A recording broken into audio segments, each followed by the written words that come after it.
Hi, I'm Ariel Gearheart. I'm Brianna Coe. And I'm Sierra Carmack. And this is our Seed Houndog project.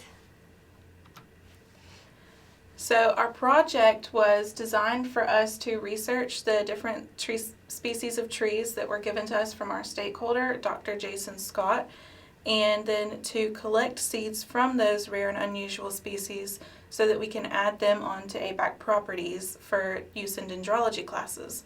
And it was also to create a plan on how to germinate and care for each of these species. So here are some of our main objectives with this project.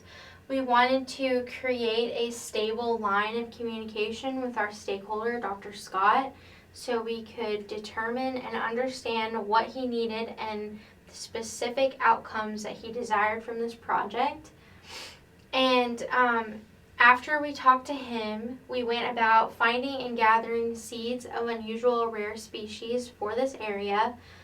And the goal of that was to create a diversity of trees on ABAC to enrich dendrology classes and the student body as a whole. And after this, we would create an outline for future care. So ABAC faculty and future students that might be interested in this project could have our research in a hard copy format. Our time frame for this project, we started on August 23rd, our field work, and we each had to do 10 hours, and we finished our 10 hours by September 27th, so altogether it was 30 hours worth of time. And despite us only having to do 10 hours per person, we're still actively working on this project in order to maintain our progress because we've done a lot more than what was initially required for this project. And our stakeholder, Dr. Scott, has been really supportive of us continuing this project as well, and it's something that we want to continue into the spring and maybe even fall of next year. So here's the list of all of the different species of trees that Dr. Scott, our stakeholder, has given to us, which he wanted us to acquire. And so out of this list of species, we have successfully collected seeds from honey locust, Osage orange, southern catalpa, black walnut, and we are currently in the process of obtaining seeds from Georgia fever bark. We went out to the Flint River Walk with our stakeholder, Dr. Scott, in the attempt to collect honey locust seeds or saplings that we could dig up and take back with us to campus. Unfortunately, we didn't find any seeding trees or any true saplings. We did, however, find a root mass with suckers growing off of it. In the middle is a picture of me cutting off part of the root mass to take with us that had a sapling attached to it. And we would take back those cut-offs and also a few clippings from the branches and dip them in a solution to try and start the root growth process. After that, we planted them in plastic planters with an organic rich soil, and this is what Sierra is demonstrating in this picture. Unfortunately, the success rate for doing this for these wild species is very low and none of them successfully survived. However, we were able to obtain honey locust seeds from Mr. Hall, and they are currently in cold stratification. Our next species that we started with right away was the southern catalpa. Dr. Scott and Dr.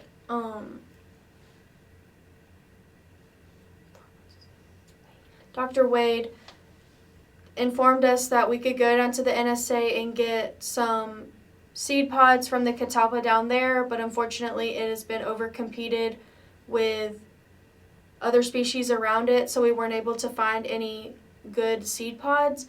So we went to Paradise Public Fishing Area. Dr. Scott informed us we could find a southern catalpa right inside the gate.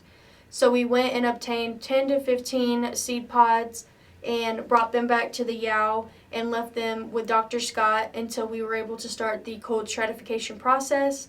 And they are also in the walk-in cooler with the honey locust being cold stratified for at least 1 month. When I was in quarantine at the beginning of the semester, I was able to obtain an Osage orange hedge apple. Unfortunately, the one that I got wasn't fully matured, so we worried that the seeds may not be viable, but we were able to get another more mature hedge apple from a contact in Tennessee. And currently, they are all in cold stratification. We included the possibly non-viable one as well, just in case. And we put them in different stages. So we left some of the seeds in the pulp to see if that would increase survival rate and increase moisture retention as it kind of senesces and ferments.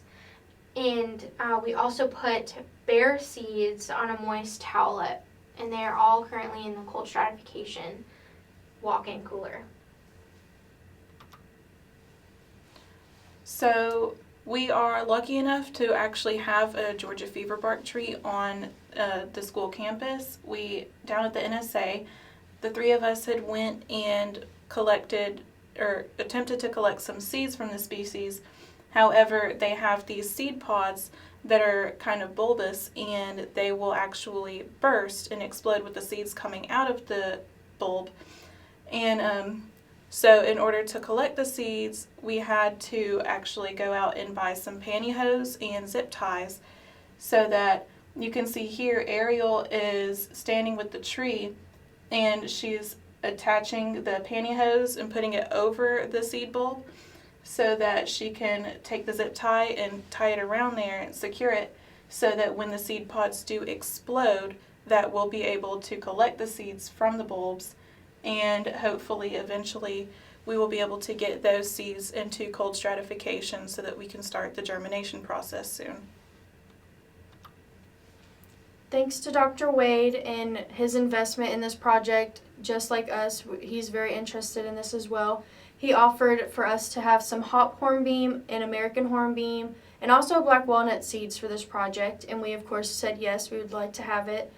So the hop hornbeam and the American hornbeam are currently in cold stratification in the walk-in cooler with the catalpa and the honey locust. And we will get together and try to remove the shell from the black walnuts to get to the seeds and start their cold stratification process as well. And once these species and the honey locust and the catalpa finish their cold stratification process, we will move them into some aerial pruning beds that we will talk about in a few slides. So for most of our species, they actually need to go through a period of cold stratification before they can begin the germination process. And this will usually take about 30 to 90 days for the seeds that we have. It just depends on which species it's talking about.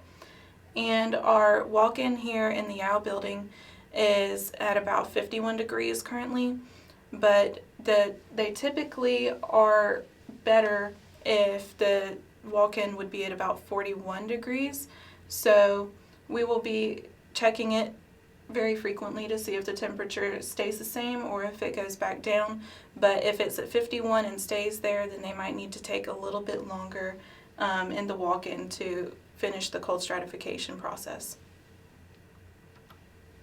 As Bree mentioned before, we were able to make a few aerial pruning bed frames. They are not quite completed yet. We are going to add a few more features at a later date. Dr. Wade pitched us this idea and we thought it was really great, so we worked together to make these frames. The idea is that it will help survival and overall sapling growth.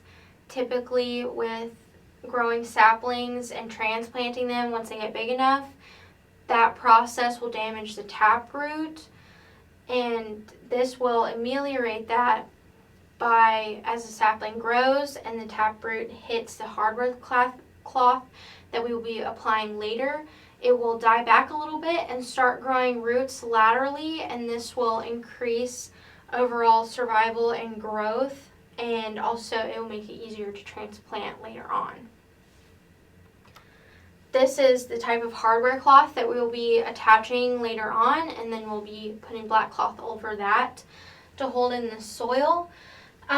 Instead of filling the entire frame with potting soil, it's more cost effective to put the saplings in plastic pots with the bottom cut out to allow the roots to grow as much as they need to, and then add soil later on.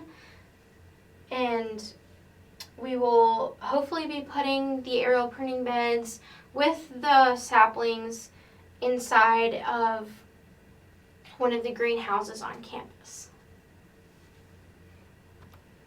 The constructions for the aerial pruning bed frames, we were able to get with Dr. Scott and Dr. Wade and use some wood that had been left in the forestry workshop from years past, and Dan led us into the workshop, and we built 2 of 3 foot by 3 foot frames that are 18 inches tall. The actual bed itself is 12 inches, and then the legs are 6, so it's 18 altogether. And we drilled them together. We drilled holes and then screwed them together, and we made 2 very sturdy pruning beds that hopefully we can get the hardware cloth on soon and ready for the species to go into once the cold stratification process is finished. So overall, we have collected seeds from 6 different species of tree, and all of those species are currently in the walk-in cooler going through the cold stratification process. And we have built the frames for 2 different aerial pruning beds, which our seeds are going to be planted in after they finish cold stratification. And then we've also made our outline for future seed care, which we will hope that will help us as we continue the project, and also the professors here on campus if we need to hand it over to them. This project has become really dear to all of our hearts, and we're really passionate about it and interested in it, and we're going to spend more time, hopefully, like Bree mentioned, longer to see this project completed, or, even very, very solid for someone else to take the reins and continue it on. But it's become so much more than what the original project was intended for, and we instead of just gathering the seeds, we put them in cold stratification already, and we're already getting ready for them to come out of cold stratification and to be planted. And once the cold stratification process is almost completed, we would like to have at least 3 more pruning beds created and finished and ready for the species to go into. We're hoping that we can have all of the cold stratification done and the beds done with them in it by next fall, so we can get the roots growing and have good, viable species to take out of the pruning beds and plant once they're ready to do that. And we also hope to gather more species for a greater diversity on the ABAC campus. I know that when I took dendrology, we had to go to different places to find different species, and I think that if we could gather more species, it would help future classes not have to rely on textbooks or the internet or traveling to find these species. We could bring them to the ABAC campus if we're successful with getting them established. And we think that this project can last for a very long time, as long as we put in enough hard work and dedication to get these outlines done for people to follow as we finish this project up, hopefully next year.